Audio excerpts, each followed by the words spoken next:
Take a break and join us. Gold Town, the Pahrump Nugget, and Lakeside Casinos.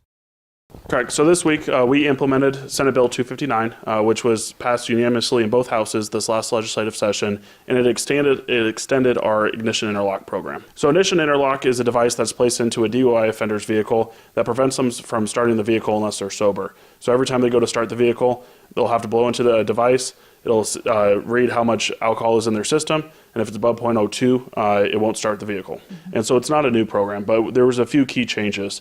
The first one being that if an offender decides that they want to have their driving privileges reinstated pre-conviction, they're able to go install this Ignition Interlock device in their vehicle. Again, it's about $2 to $3 a day. And it reinstates their driving privileges through the DMV. So overall, the cost is $2 to $3 a day. So there's service centers all across the state. We have 9 approved vendors with 32 service centers across the state, including one here, at least one here in Pahrump. There is a 100-mile lenience that if you live outside of 100 miles of a service center, then there's other options for you.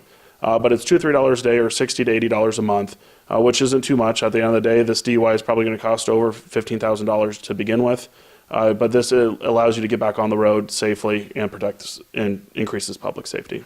So it can be installed in pretty much any vehicle at this point, any motor vehicle. What happens is you get in the car like you normally do, you turn on the vehicle, the Ignition Interlock device will prompt you to blow into the device.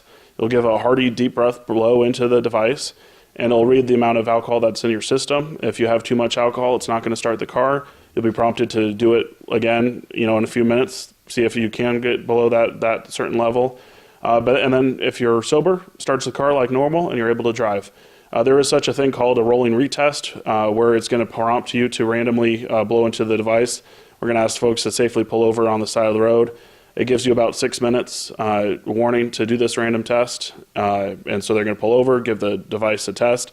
And then in the state of Nevada as well, they now require cameras on all of these devices.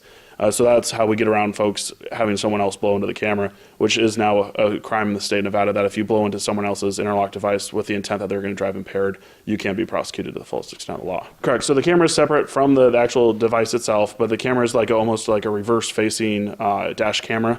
It's only a camera, no audio, no video, only at the driver to make sure that they're the ones driving the vehicle, not they're the ones blowing into the device. So if first for the offender, for someone to let them do that, it's going to be an instant revocation of their license, because at that point they're proving that they're not responsible enough to have their driving privileges. And then if someone blows into that device, the person that blows into it will be charged with a misdemeanor crime. All right. For more information on this? Either our website, which is ots.nv.us, or the DMV's website for the list of approved vendors.